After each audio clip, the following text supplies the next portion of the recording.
a fait une tentative de coup d'État qui est puni par la Constitution, qui est puni par la justice. Donc, de dire que vous remettrez le cas de Kelly Ondo entre les mains de la justice, c'est dire que la justice aura le droit et trouvera le moyen juste de garder Kelly Ondo en prison. Or, ce que nous, on demande en tant que Gabonais, c'est que Kelly Ondo soit gracié parce que c'est un acte louable qu'il a commis.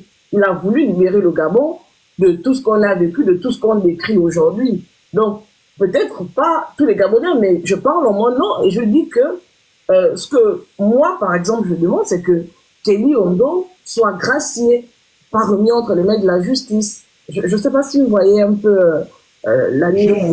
Voilà. Je vois, mais ça ne se décrète pas. L'organisation de la société est telle que la justice rende son jugement.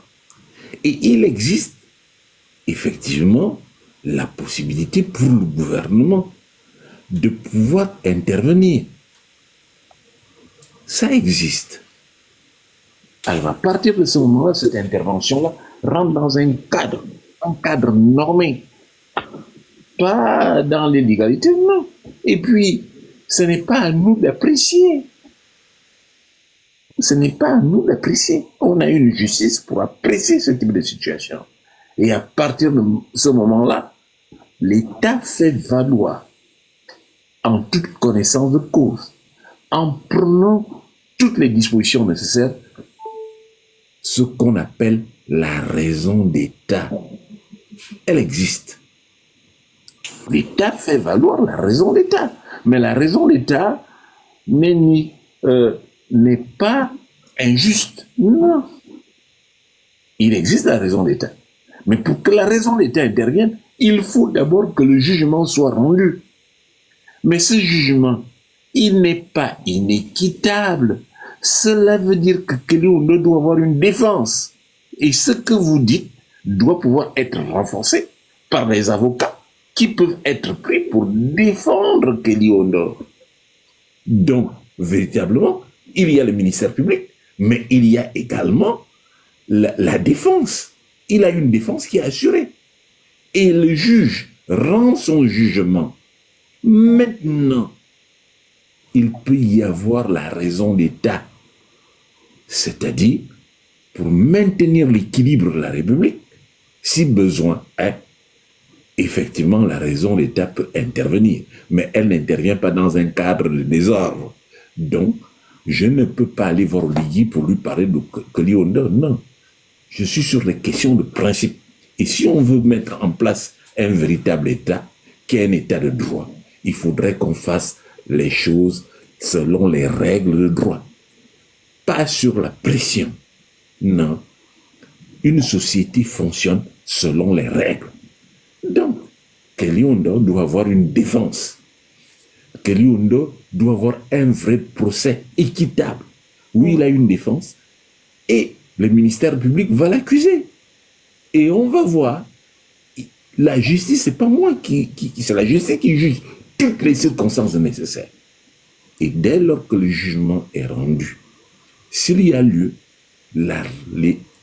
l'exécutif peut faire prévaloir la raison d'État. Mais il ne faut pas aller dans les confusions. Sinon, dès lors que ça commence, quelqu'un d'autre dit « Ah oui, mais moi aussi j'ai mon cousin là-bas » ou « si j'ai une connaissance, oui, mais tel aussi, ça devient subjectif. » Le fonctionnement d'un État ne procède pas de la subjectivité.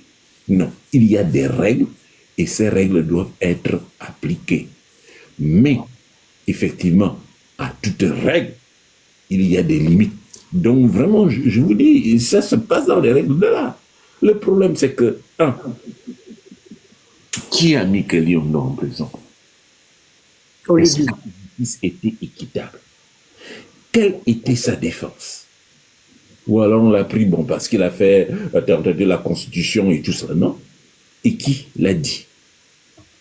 Il faut qu'on aille à un procès équitable de Kelly Ondo, avec une défense, avec le ministère public qui accuse.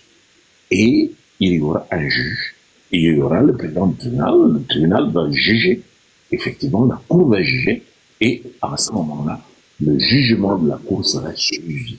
Étant entendu que la Cour, elle est tout à fait bien placée pour juger des circonstances atténuantes.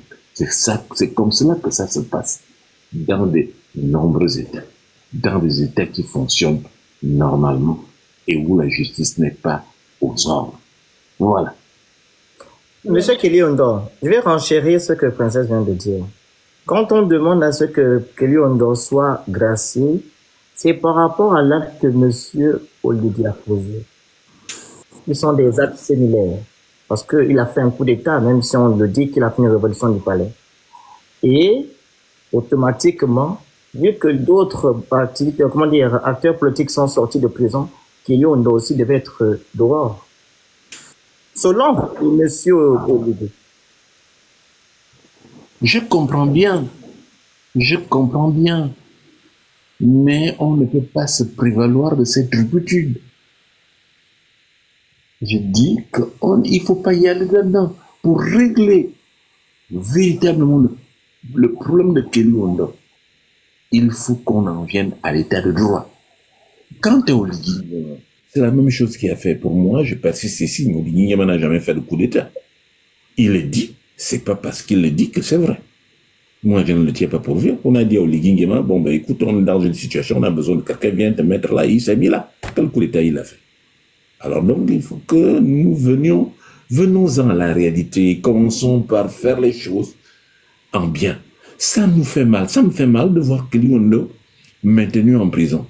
Mais si on doit le faire sortir pour de bon, œuvrons pour qu'on ait un état de droit et faisons tout. C'est la véritable bagarre. Parce que l'antécédent, c'est l'état de droit.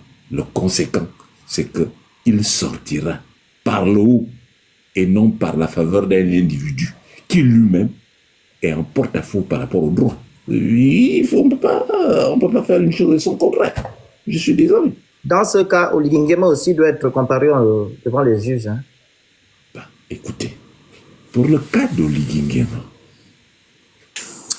pour le moment, je dis, les ministères doivent aller dans les casernes. Et j'ai ajouté que si les militaires persistent et signent, ils ont deux destinations, soit la haie, cela suppose que quelqu'un portera plainte, et moi, je porterai plainte, j'ai tous les éléments du dossier, ou alors quand je serai président de la République, au nom de l'État, j'esterai en justice. Et la justice, pour des crimes économiques et financiers, on les met.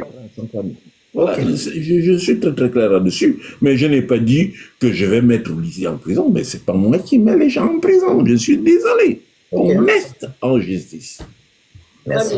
On va laisser poursuivre monsieur Ondosa. Vous avez la suite de votre questionnaire là.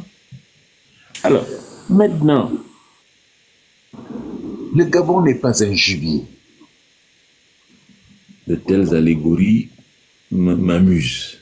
Le Gabon n'est pas un gibier. Le Gabon, c'est un État.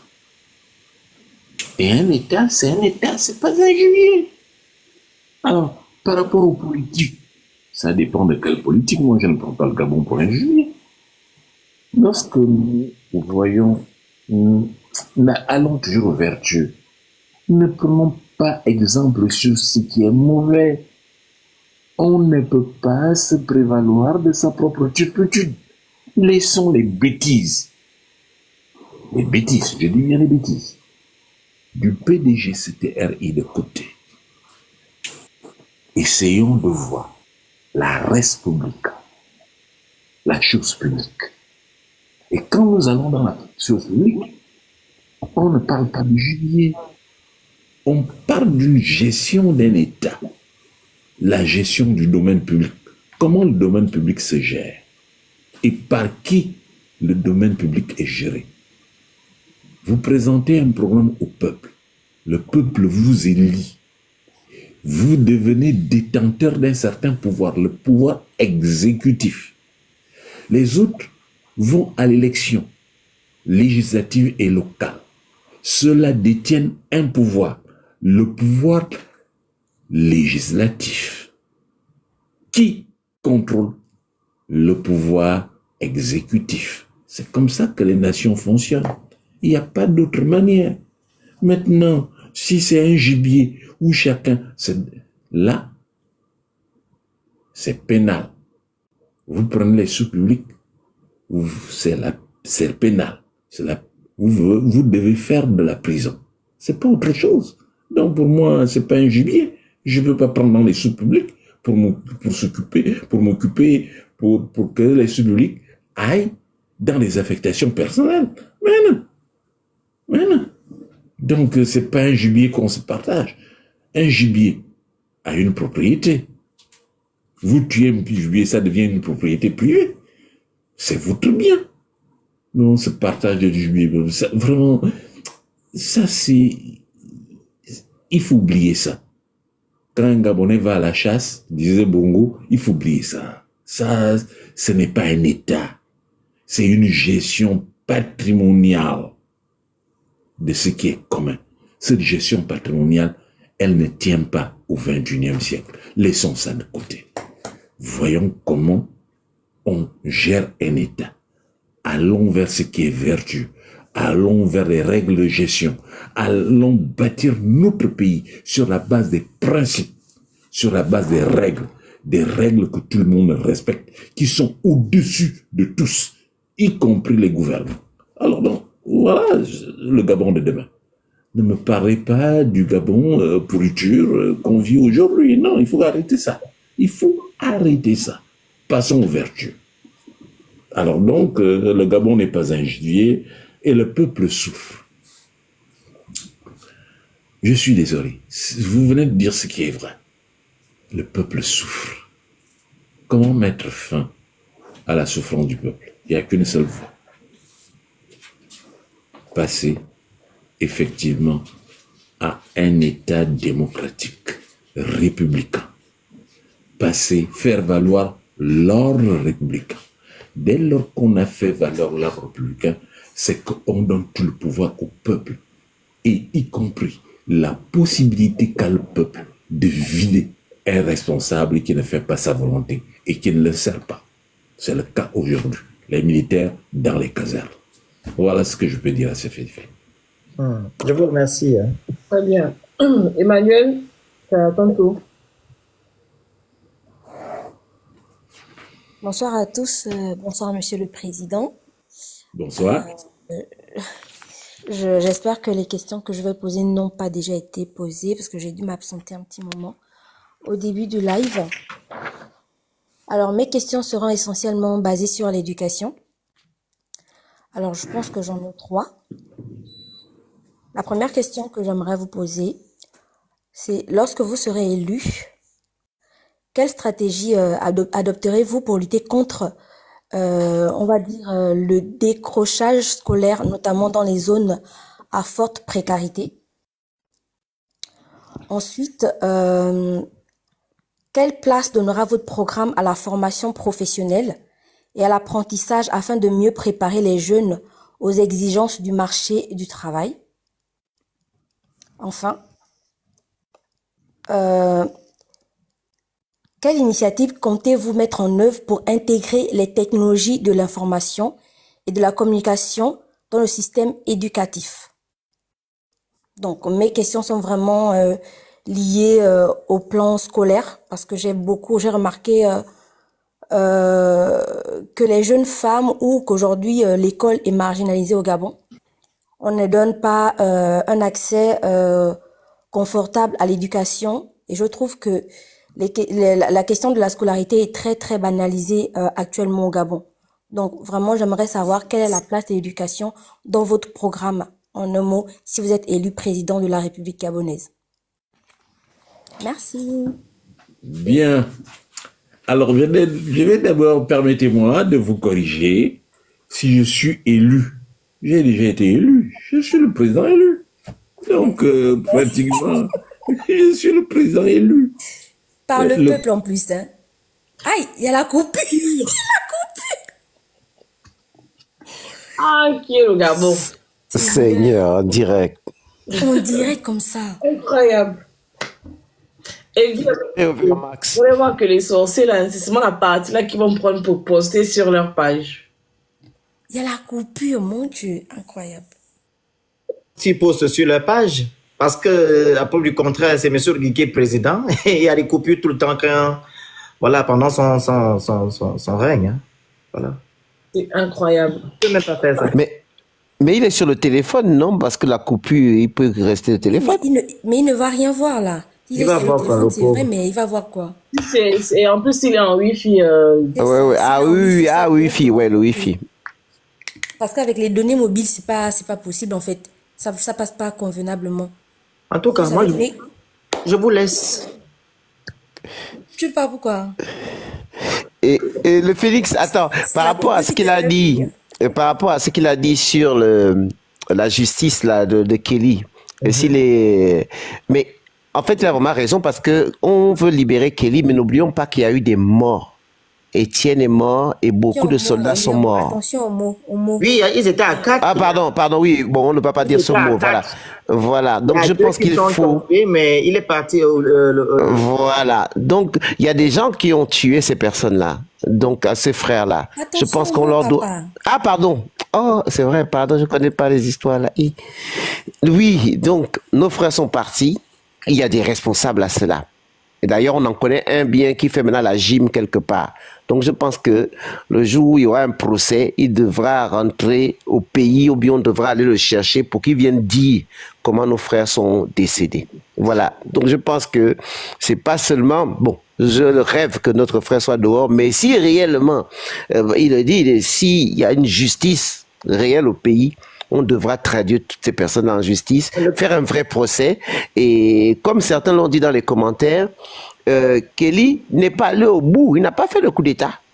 Il n'est pas allé au bout. Il n'a pas enlevé quelqu'un. Il a demandé une insurrection. Tu vois? Donc, on ne peut même pas le juger comme un coup d'État.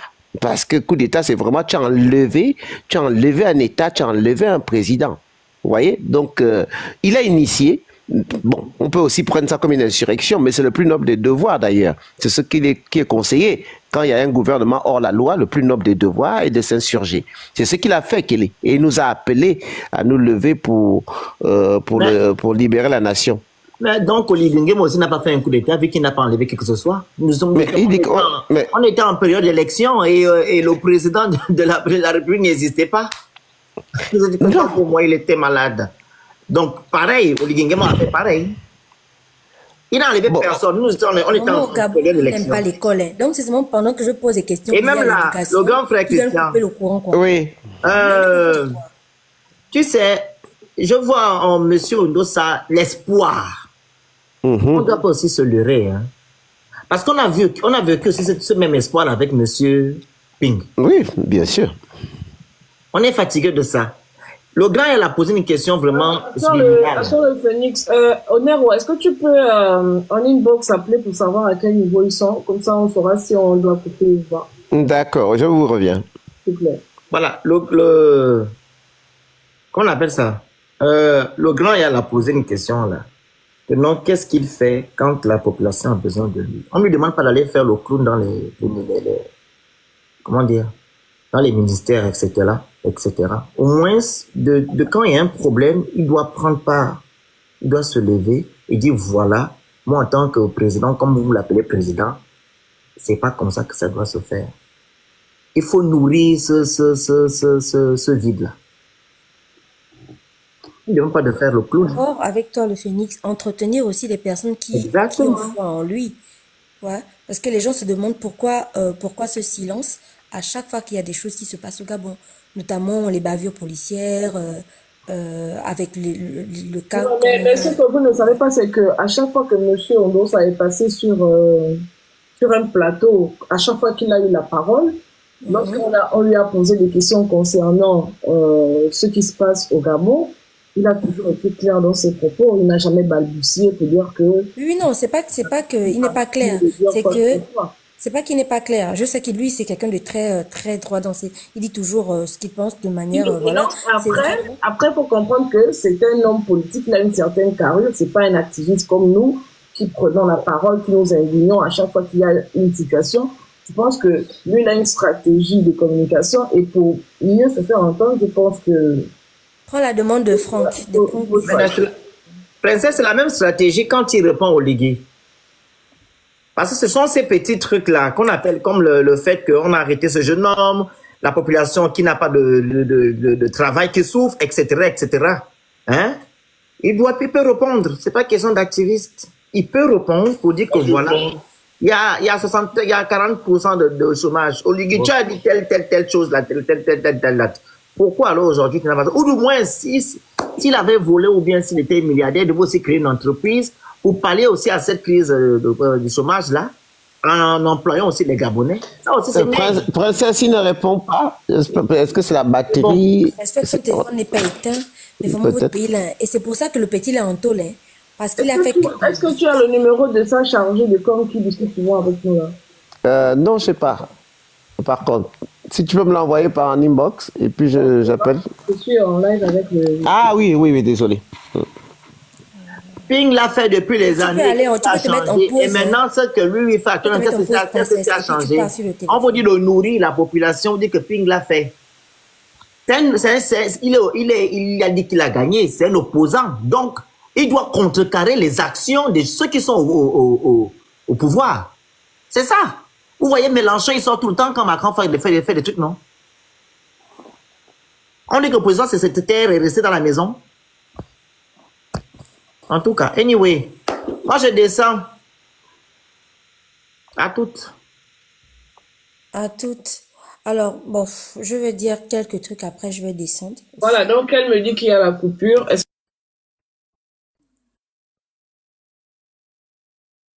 Quand même incroyable, hein, franchement. Je vais prendre vite la parole. Moi, je pense, en fait, je suis là dans le live depuis, j'étais au volant, mais j'écoutais tout le live. Je pense que c'est un homme politique. C'est normal que face aux questions qu'on pose, surtout quand ce sont les questions de ses stratégies politiques, il ne peut pas les détailler. Il peut que les survoler. C'est tout à fait normal. Parce que ce sont ses stratégies politiques. Maintenant, après, ça, il y va de l'interprétation de tout un chacun qui, par exemple, comme, je sais plus c'est qui a dit que, je crois que c'est Yal qui a dit que Ping a fait la même chose, et on a vu que, malgré ça, tout ce qu'il disait qu'il ferait ne s'est pas fait.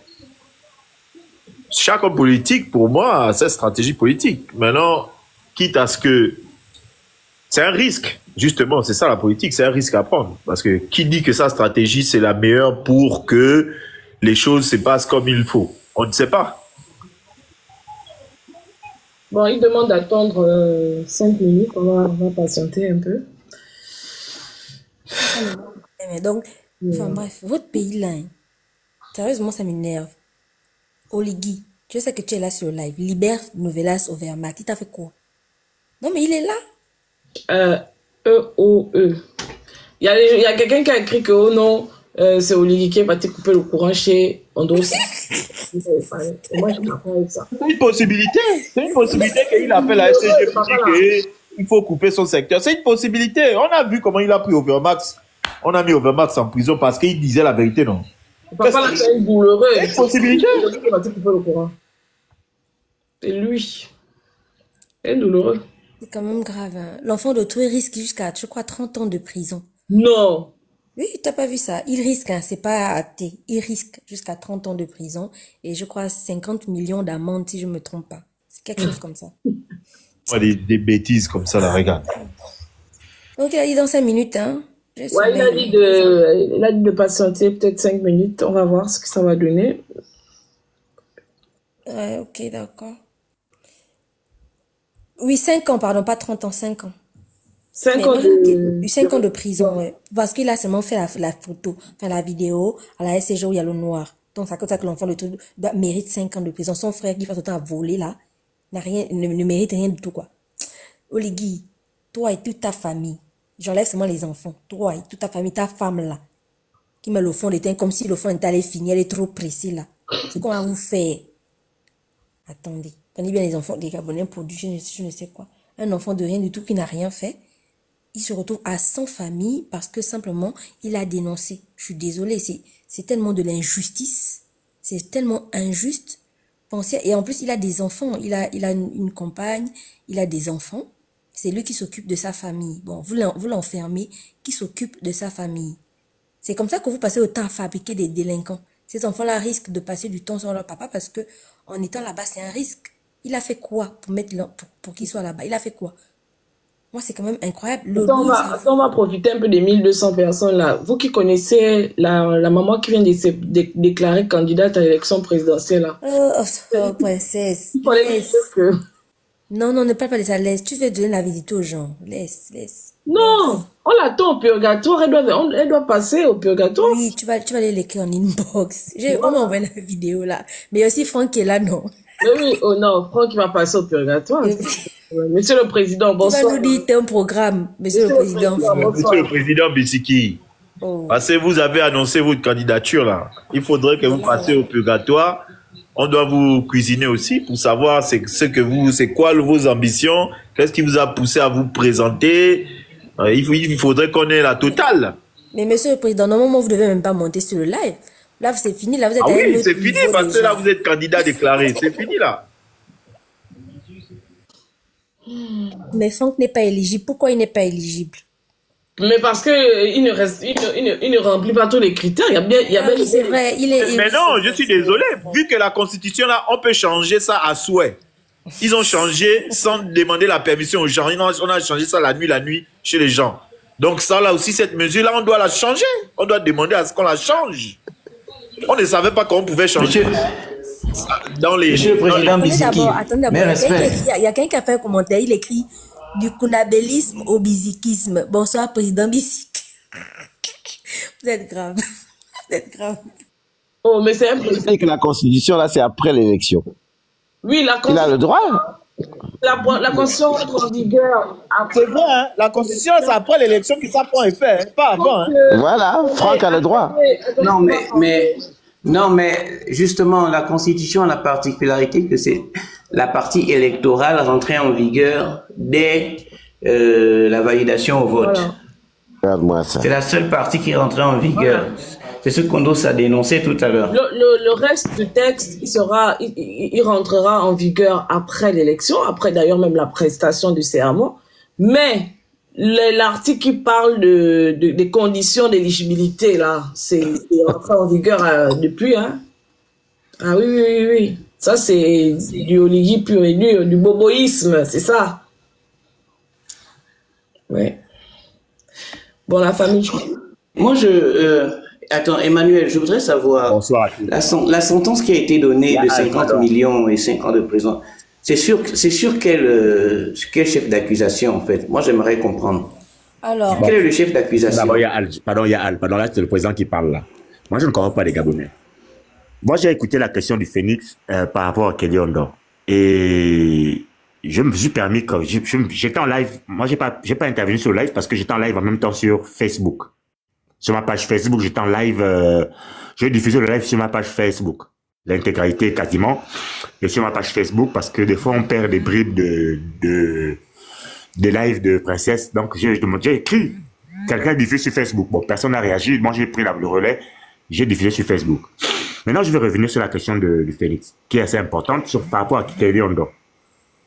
Le président, monsieur Albert Ondor, ça pense que, et je crois que je sens vouloir m'avancer, c'est quelqu'un qui est pour l'état de droit.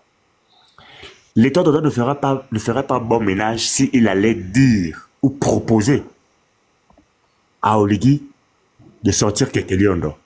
Parce que Oligui est capable de dire demain matin que mais c'est le président Oligui qui m'a dit de libérer Kelly Ondor. Donc vous m'attaquez moi en tant que putschiste, mais il est quand même venu négocier avec moi pour que je libère Kelly Ondor, un autre putschiste. Il y a des choses qu'il peut faire et des choses qu'il ne peut pas faire. Moi, c'est comme ça que je vois les choses. Je ne dis pas que c'est ce qui est arrivé, mais c'est comme ça que je vois les choses à mon niveau. Maintenant, pour ceux qui veulent me préparer au purgatoire, choisissez quand même une bonne sauce. Hein. Ne me mettez pas dans l'oubli ou bien le niamboué, s'il vous plaît. J'insiste. J'ai entendu Boissolet a dit qu'on doit me préparer. Pardon, faites doucement. Emmanuel, tu peux répondre maintenant à ma question. Alors, je reviens. Déjà, avant de répondre à ta question, j'allais dire un truc. Le jeune Novelas, là, il a eu un avocat, hein, c'est le monsieur Boubembe. Je sais pas si vous le connaissez. C'est lui qui a été choisi pour assurer sa défense. Alors, les faits qui lui sont reprochés ne sont pas clairement écrits. Voilà, jusqu'à présent, la seule chose qu'on dit, c'est qu'il a été arrêté suite à la diffusion d'une vidéo sur les délestages. C'est tout. Ce n'est pas mentionné dans l'article que je suis en train de lire. Non, mais ça n'a pas de sens. Tu sais pourquoi? Parce que hier, on l'accusait d'avoir publié un lieu public. Alors que les lieux publics, il n'y a rien qui est interdit. C'est justement ce qui est privé. Ce n'est pas ça, tout ce qui est public, tu peux même aller chier dessus. On ne va pas t'arrêter. Non, passez-moi l'expression. Excusez-moi. On l'arrête pour diffamation. La fin, c'est avec M à la fin, pas avec N. Toi, tu viens écrire des bêtises, activiser la fin, tu ne savais pas écrire fin. En fait, ils lui ont collé des motifs, diffamation. Voilà, parce que lui-même, il a dit qu'il ne savait pas. En gros, ils l'ont eu. Voilà, comme d'habitude. Il a fait une vidéo, qu'il a posté. Ensuite, il a fait une vidéo. Mais il a diffamé sur quoi? Qu'est-ce qu'il a dit qui était diffamable? Où est la diffamation? Maïe Moki, je ne sais pas. Je ne sais même pas quoi te dire. Qui est? Moi, je suis juste... Moi, j'ai de la peine pour sa famille. Il a des enfants. Et puis, franchement... Donc, on attend ce que Maître Boubembe va... La peine pour lui. Moi, j'ai de la peine pas pour lui, mais pour les enfants, tu vois. Et je vais te dire pourquoi. Non, mais je vais te dire pourquoi. Parce que quand vous savez très bien ce qui se passe au Gabon et que vous faites la politique de l'autruche, c'est en votre âme et conscience. Donc, tout ce qui pourra vous arriver, vous devez l'assumer après. Nous, ce qu'on fait, c'est parce que nous, on est patriotes. C'est pas lui notre problème. Notre problème, c'est la justice. Mais lui, il a fait, en sachant très bien que c'est... Il a voté le oui. Non, attends d'abord. Lui, il a voté d'abord le oui. Il a défendu ces positions-là. Il a défendu le fait que Oligui n'applique pas la justice. Oui, excusez-moi, ma fille embête. Alors, il y a quelque chose qui m'intrigue dans l'article que je suis en train de lire. C'est vraiment très intriguant. Alors, ils disent... Alors, ils disent en fait que ils définissent Novelas comme étant un activiste. Alors, moi, j'ai une question. Oui, c'est écrit. C'est juste que, voilà, c'est écrit. Ils disent, c'est ça qui a interpellé ma vie. Les autres sont les influenceurs. Ils disent, un activiste jeté en prison pour avoir dénoncé les risques des délestages au CHUL. Alors, aujourd'hui, au Gabon, quand tu dénonces un méfait, tu es taxé d'activiste aussitôt. Je pense qu'ils ont du mal à saisir le concept de l'activisme, hein, parce que si dénoncer les délestages ou dénoncer la mauvaise gestion d'Oligui fait de nous des activistes d'emblée, c'est qu'il y a un problème. Hein. Il y a un gros problème. Après, ce petit-là, ils ne le connaissent pas. Il n'est pas du tout activiste. C'est quelqu'un qui est un kounabéliste. C'est un oliguiste pur. Ils disent, c'est écrit là. Ils disent un activiste jeté en prison pour avoir dénoncé les risques des délestages. Les risques. Donc il aurait dit même. Il aurait dit même. Vraiment. Hein. Qu'est-ce qu'ils entendent par risque de délestage? C'est quoi risque de délestage? Ben justement. Il y a des délestages ou il n'y a pas de délestage? Le risque est où? Non, mais le risque, c'est engendré. Les risques engendrés par le délestage, justement. Non. Qui aurait pu avoir en réa. Et qui y a eu en réa? Et qu'il y a eu en réa? Parce que oui, il y a eu mort d'homme. Il y a eu mort d'homme. La maman de la fille est venue parler sur le live de Phoenix, où dit que sa mère est décédée pendant le délestage. On l'a entendu. C'est pas un secret. Il y a même un témoignage. Choc Emmanuel était là, je crois, sur ce panel, sur ce live là, où la petite est venue dire que sa mère est décédée. Oui, c'était sur mon live. En plus, voilà. Donc, voilà. Ce n'est pas un secret. Et qui porte plainte à ce niveau? C'est la directrice de... Comment ça s'appelle? Du CHUL. C'est elle la responsable. C'est elle qui a porté plainte, apparemment, oui. Ah, c'est elle qui a porté plainte. Et qui porte plainte maintenant, la responsable de la... Elle s'appelle comment? Elle s'appelle comment, la directrice, là? Je la connais pas. Maintenant, qui porte plainte à la directrice de l'hôpital général, tant que la dame qui était en réanimation. Ok, parce que nous aussi, on va lui porter plainte. Parce que justement, il y a eu décès. Il y a eu des conséquences. à cet Justement, acte-là.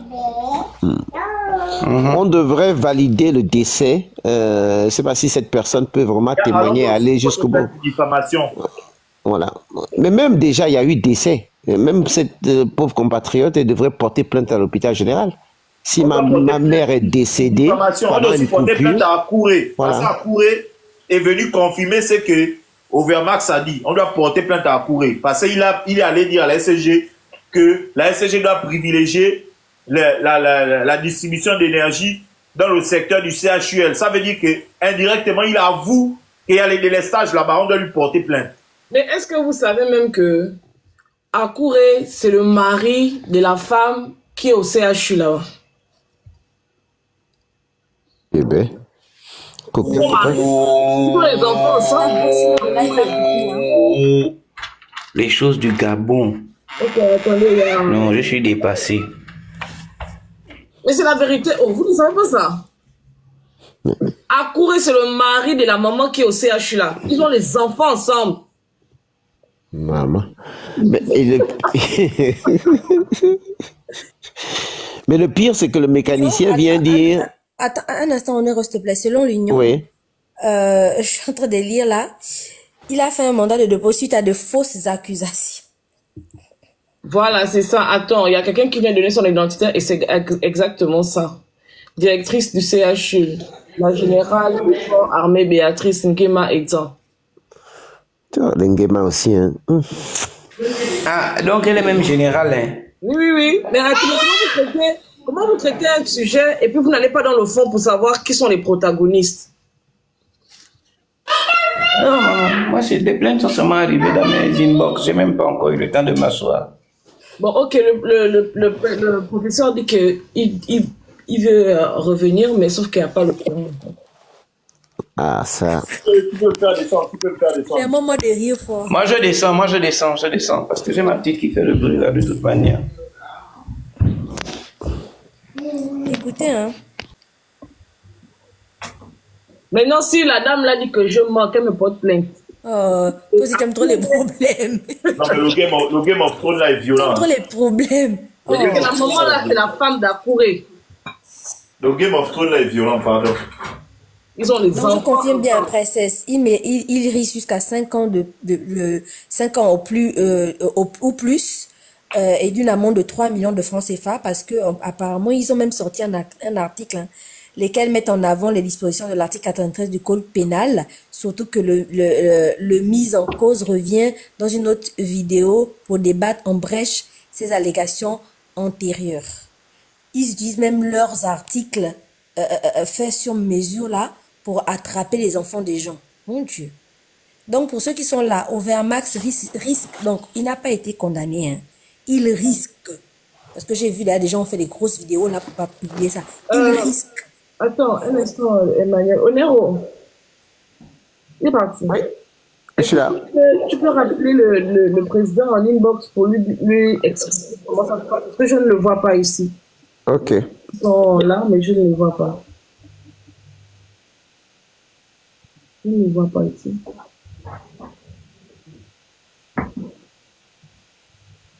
Il n'a pas la lampe. Voilà un Gabonais qui vit les mêmes réalités que le Gabon. Voilà, ils sont là. Est-ce qu'il y a une place de libre? Je vais descendre. Voilà. Non, c'est bon, il y a la place. Ok, vous devez accepter la demande, président. Ok.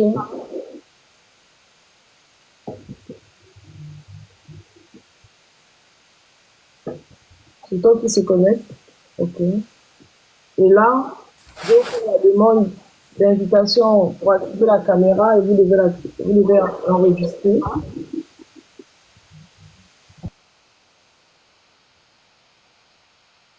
Ok. Voilà. Et je vais vous remettre, qu'un modérateur mette le président en grand, s'il vous plaît. Il est où? Voilà, c'est bon. Vous avez coupé la caméra. Voilà. Voilà le Gabon.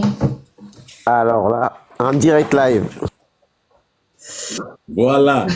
Voilà les réalités que nous vivons ici. C'est bien fait. Vous vous soyez au fait de la réalité. Là, c'est le quartier. Je vis ça moi aussi. C'est dommage, c'est dommage. Donc, on va reprendre, Emmanuel. Alors, je ne sais pas si j'avais fini la question qui m'a été posée à propos de l'éducation, ou alors il faudrait que je reprenne. Oui, allez-y, professeur, allez-y, reprenez. Alors, je disais que quelle stratégie dans mon programme? Et je disais que lorsque j'étais à l'éducation nationale en un an, j'ai mis au point la fondation du système éducatif et un programme qui est valable jusqu'à aujourd'hui. Je vais le décliner seulement en ce qui concerne le secondaire parce que c'est le plus important. Au secondaire, pour redresser notre système éducatif, Tapoter.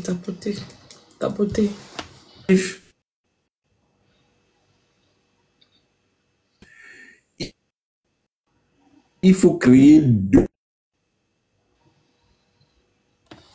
Tapoter, là.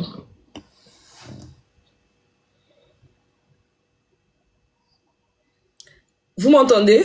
Discrimination. Discrimination par l'âge, discrimination par la compétence. Parce que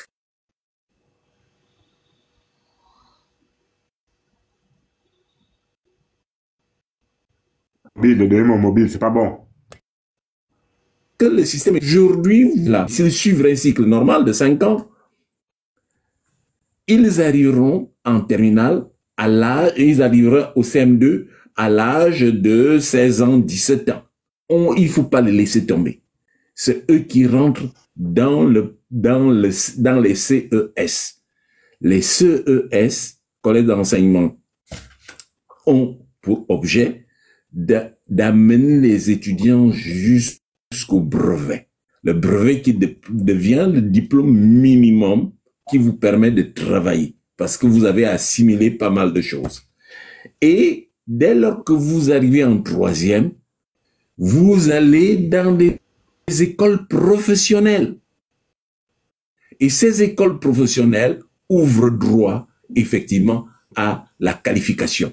Vous devenez plombier, vous devenez électricien, vous devenez. Donc, les écoles professionnelles accueillent des élèves qui reviennent par le CS, qui sont d'un âge élevé, et là, on procède à une discrimination par l'âge.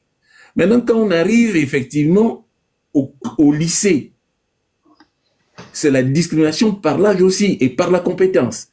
Et il va y avoir trois types d'établissements au secondaire. Les lycées d'excellence et des pôles d'excellence.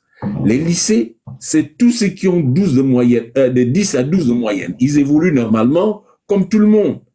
Et la référence, il faut qu'il y ait 30 élèves par classe dans un lycée. Pas plus de 30 élèves. Ce qui veut dire qu'il faut en construire dans tous les territoires, dans tous les départements. Et pour les construire, il faut former les enseignants du primaire qui vont se charger effectivement de ces enseignements. Ensuite, vous avez, après les lycées, discrimination par la compétence. Les lycées d'excellence sont ouverts à ceux qui ont plus de 12 de moyenne, de 12 à 14, 15 de moyenne. Vous êtes dans un lycée d'excellence.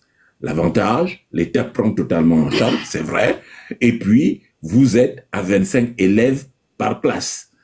Et quand vous êtes au-dessus de 15-16 de moyenne, c'est ce qu'on ouvre, on ouvre les pôles d'excellence.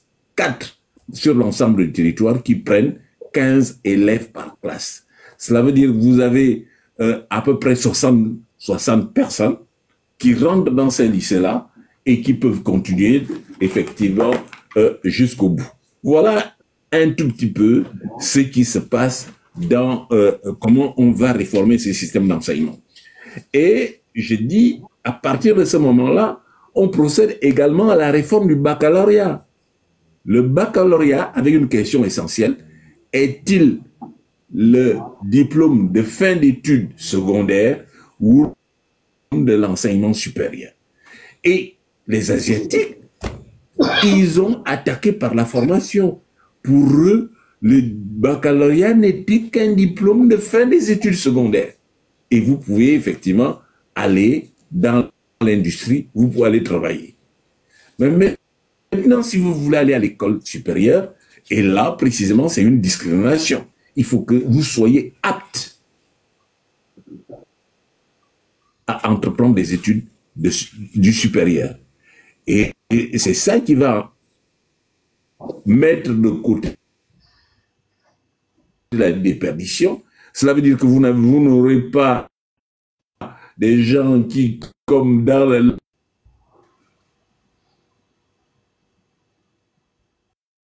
langage d'étudiants, hein, c'est des tomes 1, des tomes 2, des 3, il y a des gens qui reprennent 3 ou 4 fois,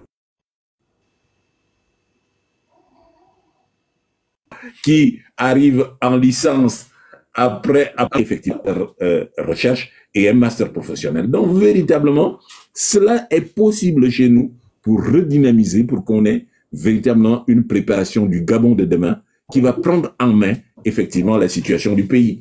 Imaginez-vous quand vous sortez d'un pôle d'excellence, effectivement, vous pouvez aller dans les grandes écoles, préparer au concours des grandes écoles et aller dans les grandes écoles canadiennes, américaines, françaises. Et c'est cela, le Gabon de demain, le Gabon de la compétence. Alors, par ailleurs, on m'a accusé, on dit, bon, ben voilà, on doit à lui, il ne prend en charge que ceux qui ont appris. Mais non, non. Mon rêve, c'est de voir des Gabonais qui sont des plombiers. Dire, je suis devenu milliardaire parce que je suis plombier. J'ai commencé plombier et j'ai créé mon entreprise de plomberie. Grâce à cette entreprise, je suis devenu millionnaire. Et là, c'est le travail qui impulse le développement d'un pays et non des gens qui attendent effectivement, oyez, se tire, on applaudit et on distribue les ailes de dindon. Donc, fini le système PDG pour un nouveau système, le système où est valorisé le travail. Et effectivement, pour mieux mettre en place, chacun à sa place, chacun à son niveau. Et à partir de ce moment-là, le pays ne peut que mieux se porter. Et vous allez faire disparaître avec cette discrimination par la compétence, vous allez faire disparaître tout ce qui est tribalisme, tout ce qui est exclusion. Et là, on réussit parce que on a les moyens, parce qu'on a sa compétence. Voilà un peu ce que je peux expliquer à propos, très rapidement, en ce qui concerne l'éducation. Donc, véritablement, l'éducation, c'est savoir que la formation, l'éducation, c'est cela, l'avenir d'un pays. Et un pays qui veut se construire commence par former. Et je suis vraiment désolé de voir comment la formation au primaire, au secondaire et au supérieur est un laissé-pour-compte. Personne ne s'en préoccupe.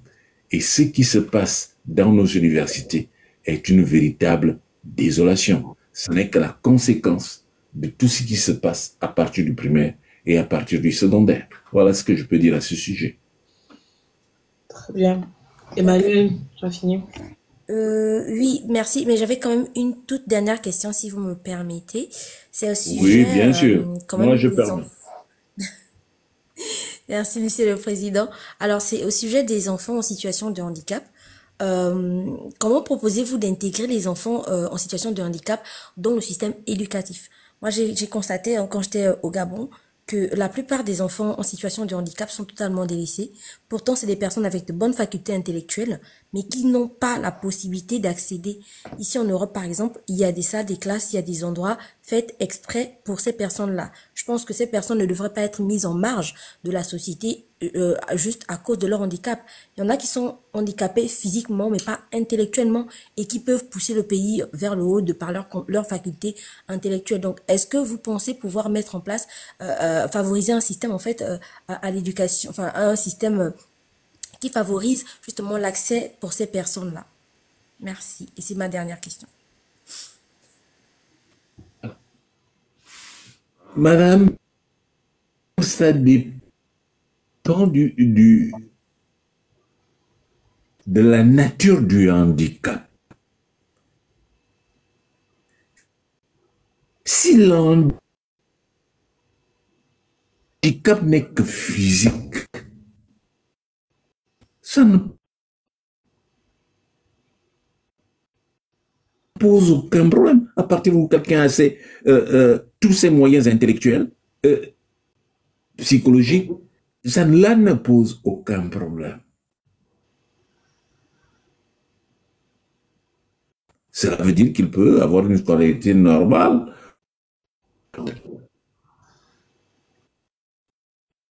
Accessible. Effectivement, c'est cela en cela. Nous avons quelques techniciens, mais ça ne suffit pas. Deuxièmement, il faut les identifier. Aucun handicap ne doit vous priver de l'éducation et de la formation. Ce qui veut dire que pratiquement, jusqu'à présent, c'est les institutions privées qui s'en chargent. Il va falloir que l'État investisse là-dedans pour penser à ceux qui sont handicapés mentalement et qui peuvent aussi bien poursuivre une scolarité normale et qui peuvent avoir une vie qui est normale. L'État devrait pouvoir s'en sortir. Ça fait partie effectivement des projets qu'on doit avoir et l'éducation nationale concernera tous ces aspects. Il ne faut pas les exclure. Ceux qui ont juste un handicap physique, effectivement, bon, c'est des aménagements à voir pour que les gens à motricité réduite pour accéder effectivement au bâtiment et avoir droit à l'enseignement comme tous les autres, bien évidemment. Et il ne s'agit pas pour cela de les isoler. Non, il faut qu'ils s'intègrent parce qu'il faut qu'ils apprennent à évoluer dans une société la même que tout le monde, celle dans laquelle ils vont devoir exercer plus tard. Donc voilà un peu ce que je pense, mais cela rentre tout à fait en compte dans ce qui sera organisé dans la refondation de notre système éducatif. Merci. Alors, pour la suite, est-ce que Onero ou bien Christian, vous avez d'autres questions? Ou Franck? Oui, moi j'ai une question pour le président. Bonsoir, pour le président Franck Biziki. Bonsoir. Jeune Gabonais, bon, vieux déjà un peu. Mais ça va. Bonsoir, comment allez-vous? Je vais bien, merci. C'est toujours un plaisir de vous avoir sur ce panel. Monsieur le Président, merci. Vous venez de vivre en direct les délestages en République gabonaise, principalement dans votre quartier. Aujourd'hui, quel est le plan d'urgence si jamais demain vous êtes à la tête de votre pays? Quel est le plan d'urgence que vous pensez mettre en place pour résoudre le problème de manque d'instabilité d'électricité? C'est ma seule question. Alors, c'est un problème très très sérieux, c'est un problème structurel et non conjoncturel. C'est-à-dire, programme d'urgence, ça ne règle pas le problème. Vous réglez l'urgence, vous le renvoyez à plus tard. De quoi s'agit-il? Il faut, en chaque chose qu'on essaye, moi, je voulais pas du tout, je ne me suis pas prononcé sur cette question. Mais il faut bien comprendre de quoi il s'agit. La première chose, c'est comprendre que notre population évolue autour de 2%. Et de ce point de vue, ce qui était valable en 1960, 1965 ne l'est plus aujourd'hui. Ce qui était valable quand Libreville avait 180 000 habitants, ce n'est plus aujourd'hui où Libreville a près de 800 000 habitants, 700 à 800 000 habitants. Donc, véritablement, il faut comprendre que c'est les structures doivent s'apparter. Donc,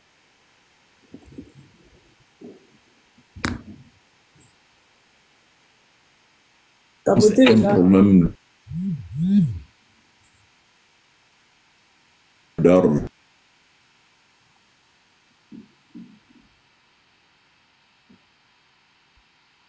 structurel. Mais le problème que nous avons des candidats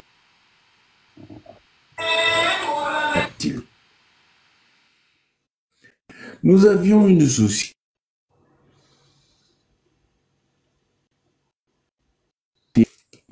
distribution de la production. Eux qui ont commencé le système PDG à créer le désordre. Qu'est-ce qu'ils ont fait? Ils ont commencé à démanteler la SG en créant des...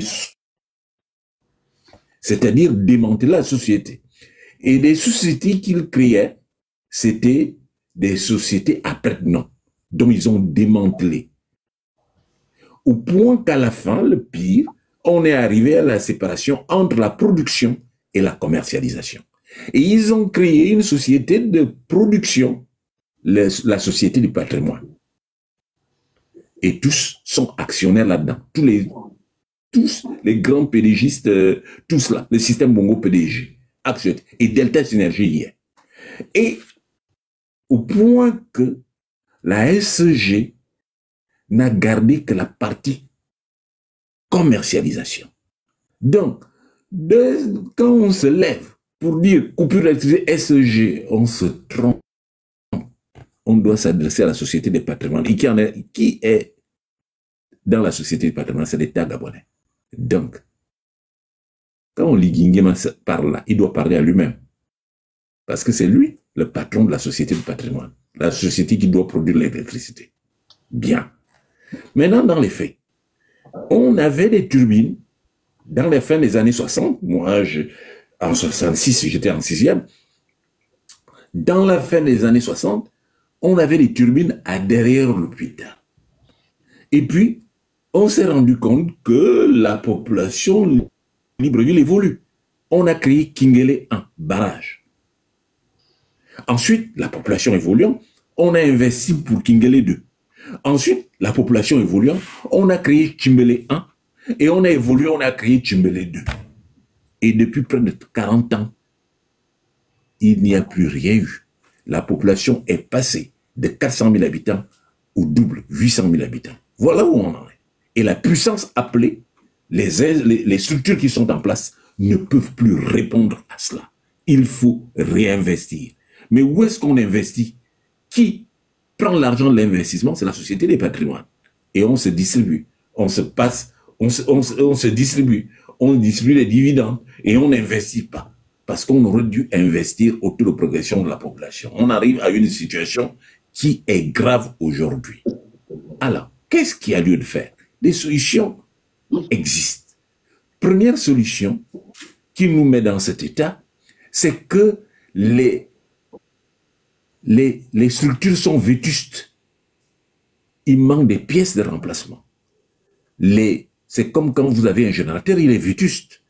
Pour le remplacer, or la technologie évolue. Il faut pouvoir avoir des pièces de remplacement. Il faut les commander.